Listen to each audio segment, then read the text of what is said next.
अब आप यहाँ पे मेरे को बोलेंगे कि मैं कार कब खरीदूं, दिसंबर में खरीदूं, जनवरी 2025 में खरीदूं। आपकी कार की रीसेल वैल्यू डिसाइड होती है आपकी कार। और एक चीज फिर से बोलूंगा, वीडियो बनाने में सच में बहुत मेहनत लगती है। एक लाइक, एक सब्सक्राइब करके जाइए। हेलो गाइस, मेरा नाम है राहुल, आप देख रहे हैं पीआरजी व्लॉग। दिसंबर 2024 में कार खरीदे या जनवरी 2025 में कार खरीदे, ये बहुत ज्यादा कंफ्यूजन होता है। जो भी अब इस टाइम पे नई कार को बाय करने की सोच रहा है कि यार दिसंबर वाली कार खरीदूं या जनवरी वाली कार खरीदूं, देखो फर्क क्या होता है दोनों में। देखो अगर मैं आपको शॉर्ट में बताऊं तो देखो कार में कुछ भी फर्क नहीं आएगा। चाहे आप सेफ्टी की बात करें, चाहे फीचर्स की बात करें, चाहे लुक्स की बात करी जाए, किसी भी चीज का डिफरेंस कार में आपको देखने को नहीं मिलेगा। लेकिन फिर भी जो डिस्काउंट है वो दिसंबर में आपको ज्यादा मिलेगा, जनवरी मैन्युफैक्चर कार में उतना डिस्काउंट कंपनी आपको नहीं देगी। देखो जो सारा खेल है वो रीसेल वैल्यू का है। आपकी कार की रीसेल वैल्यू डिसाइड होती है आपकी कार की मैन्युफैक्चरिंग डेट से। इट डजंट डिपेंड कि आपने कार जनवरी में खरीदी है या दिसंबर में खरीदी है। मैन्युफैक्चर अगर उसकी लास्ट ईयर की है और आप उसको 2025 में खरीद रहे हैं, तो रीसेल वैल्यू के टाइम पे जब आप कार को रीसेल करते हैं तो उसकी जो कॉस्ट लगाई जाती है वो मैन्युफैक्चर डेट के हिसाब से लगाई जाती है।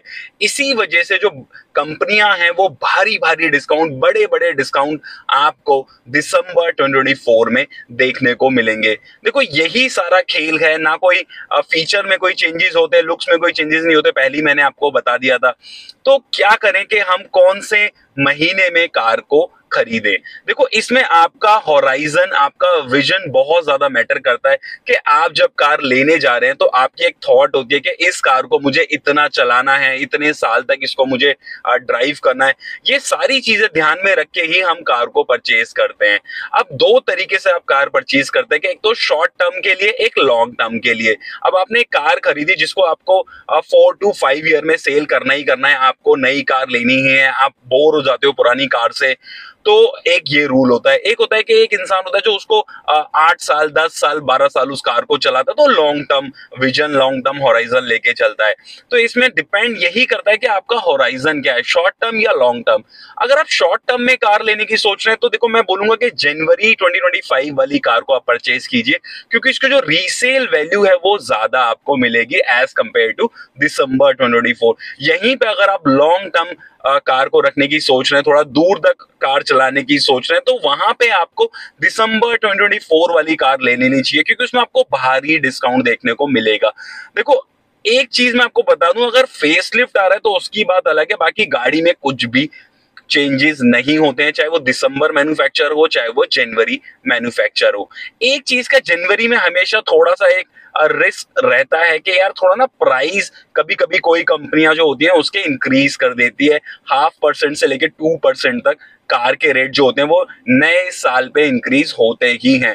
तो ये भी चीजें ध्यान में रखनी होती है कि अगर आप जनवरी में कार खरीदेंगे तो वो कम से कम आपको कुछ महंगी पड़ने वाली है अगर आप दिसंबर में खरीदते हैं तो ये चीजें मैं आपको इसलिए बता रहा हूं कि आप जब भी कार को परचेज करें तो ये चीजें ध्यान में रखें कि आपको लॉन्ग टर्म तक उस कार को रखना है, शॉर्ट टर्म तक उस कार को रखना है। किसी भी कार की रीसेल वैल्यू को हम कैसे कैलकुलेट करते हैं। सपोज करो आपने कार खरीदी दिसंबर 2024 में और उसको सेल करते हैं 2030 में। यहीं पे आपने एक और कार खरीदी जनवरी 25 में और उसको सेल करते हैं 2030 में। अब जो दिसंबर वाली कार है वो 6 ईयर ओल्ड काउंट करी जाएगी और जो जनवरी 2025 वाली कार है वो 5 ईयर ओल्ड काउंट करी जाएगी।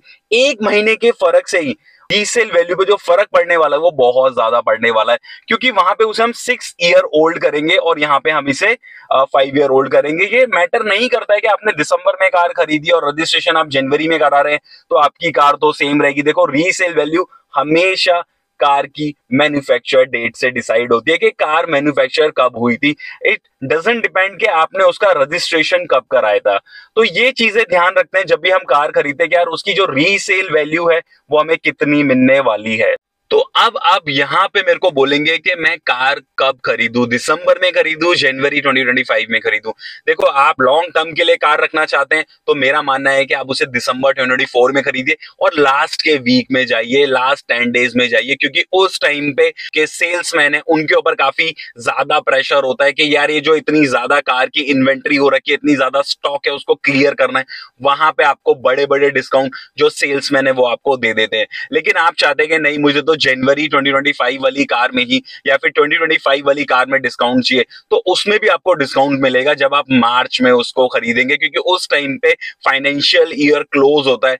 अगर आप चाहते हैं कि 2025 मैन्युफैक्चर कार में मुझे डिस्काउंट मिले तो आपको मार्च में वो कार खरीदनी चाहिए, क्योंकि आप अभी भी कंफ्यूज हैं कि दिसंबर 2024 में कार खरीदें या जनवरी 2025 में कार खरीदें, तो आप मुझे कमेंट करके पूछ सकते हैं या फिर मुझे मेल कर सकते हैं prgvlogs24@gmail.com पे। किसी तरह का कोलैबोरेशन हो, ओनरशिप रिव्यू आप मेरे साथ शेयर करना चाहते हैं तो आप मुझे मेल कर सकते हैं। होपफुली वीडियो आपको अच्छी लगी होगी। वीडियो अच्छी लगी, वीडियो को लाइक कीजिए, कमेंट कीजिए, शेयर कीजिए, मैं आपके हर कमेंट रिप्लाई करता हूं। और एक चीज फिर से बोलूंगा, वीडियो बनाने में सच में बहुत मेहनत लगती है। एक लाइक एक सब्सक्राइब करके जाइए।